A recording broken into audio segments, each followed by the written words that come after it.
there, welcome to my channel, or welcome back to my channel. Today I wanted to go ahead and share my birth story because one, I did not vlog it out of personal choice, and two, they weren't going to allow filming. Let me turn this a little bit. It's probably better. So I wanted to go ahead and just share it here with you guys, and she's waking up. Okay, never mind. It was just a little bit of fussing, so she's okay. But I will say I did write everything, well, not everything, but I wrote down kind of reminder notes on my iPad. So if you see me looking over there, that's what that is. So, but let's just get started. All right, so it all started on the 26th of April. I had my regular appointment. It was for my 39 weeks. That's how far along I was. I just went in regular. I wasn't feeling anything. But if you don't know, at the last 4 appointments that you go to, they check your dilation every time you go in. The appointment before this, I was a centimeter dilated. And then when I went to this appointment, he said I was maybe a centimeter and a half. So it didn't change too much. Also on that, also keep in mind, I'm gonna be jumping around a little bit. I'm sorry. My due date was April 29th. Day on the 26th, he also set my induction date for the 28th. After the appointment, we had gone out to eat, and I started to feel a little bit of like cramping, but I didn't think anything of it because it kind of been on and off, and I thought maybe it was Braxton Hicks again because Braxton Hicks had gotten me for most of my pregnancy, especially in March. Oh my goodness. We got home and we were basically trying to take a nap. We hadn't gotten much sleep, so we were trying to kind of rest, the both of us. And well, around 3:30 is when I started to notice that my back was really hurting bad. And I'd had back pain for the majority of my pregnancy. Well, I had back pain towards the majority of the ending of my pregnancy. You know, I kept trying to just go through it. It would come in waves. It was contractions, I know that now, but at the time I didn't. Again, I've been having back pain for a few days, so I just assumed it was related to that. I didn't know I was having back labor, which, let me tell you, do not wish on anybody, because oh my gosh. I kept trying to go back to sleep. I kept trying to ignore it, hoping that it would just kind of subside itself. I did take a Tylenol. You are allowed to take Tylenol to try and help ease the pain, and like nothing was working. And that started around 3:30. By about 4:30, they were very close. They were about 12 minutes apart, or 10 roughly in there. And they were getting worse. They were getting stronger. It was starting to I couldn't get comfortable. I was ready to cry. I was in so much pain. Basically, when I realized this pain isn't going away, something is going on. Because I had had quite a few complications during my pregnancy, I was just like, okay, we need to go. We need to see what is happening.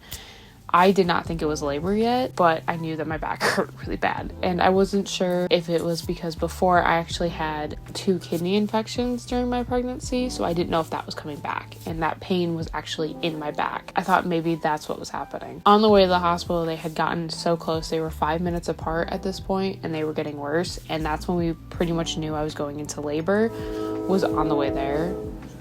There's a train going by.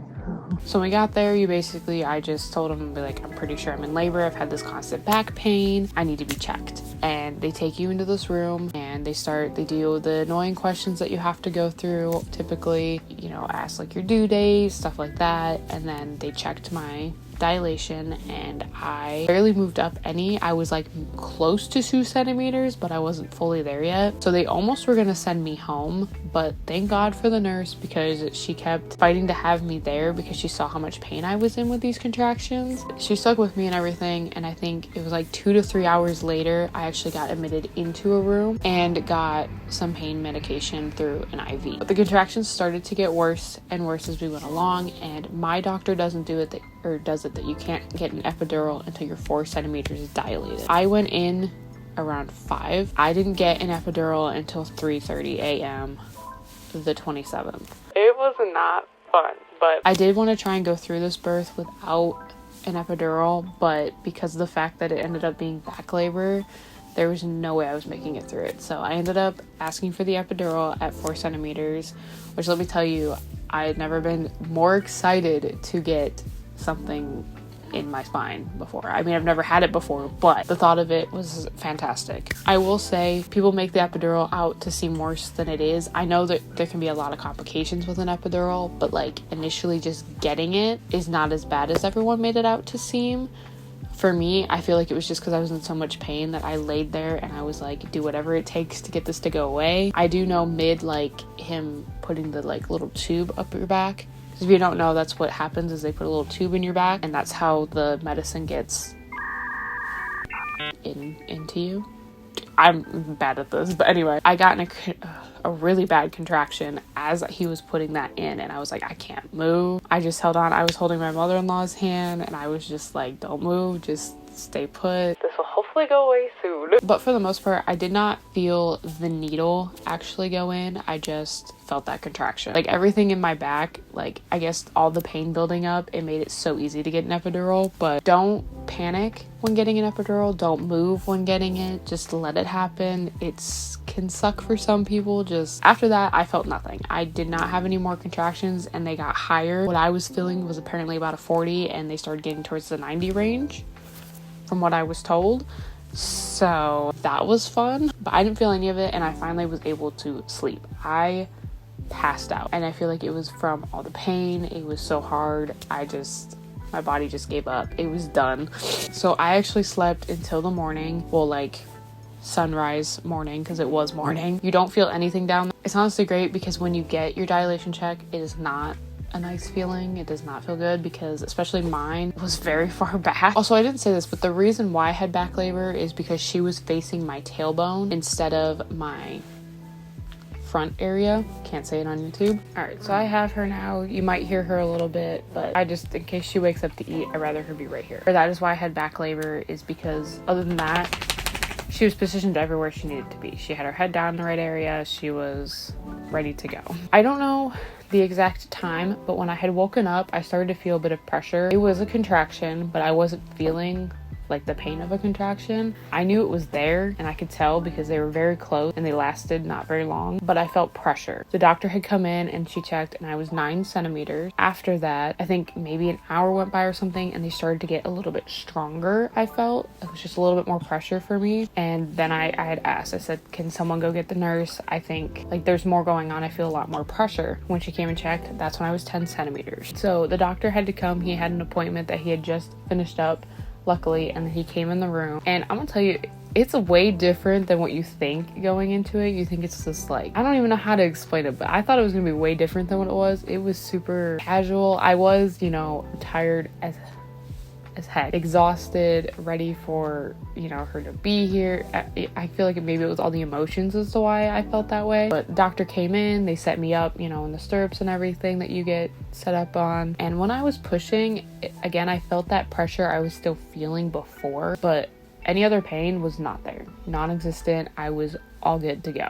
And I think I pushed, it was roughly an hour, everyone was saying, and then she was here, and that was it. And I'm gonna tell you, all that pressure being gone was great. And then they take out the next part. I'm not gonna say, because again, I don't know if it can be said on YouTube, but the other part that you have to push out, greatest feeling ever after being pregnant for so long and going through all of that. Oh my god. But except for the fact of it being back labor, it was pretty easy, or not easy, I don't want to say that. It was pretty, I don't even want to say nice. I don't know. It was like not terrible, I guess is the right way to say it. Yeah, we got through it. She was 8 pounds.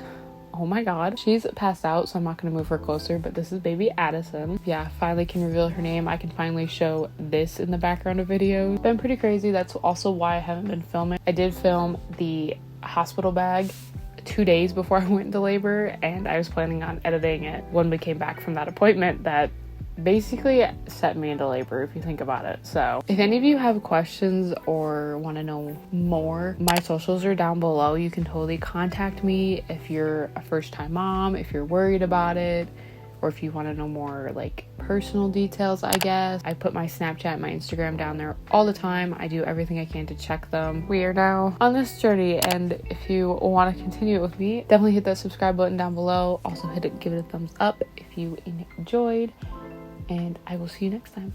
Bye.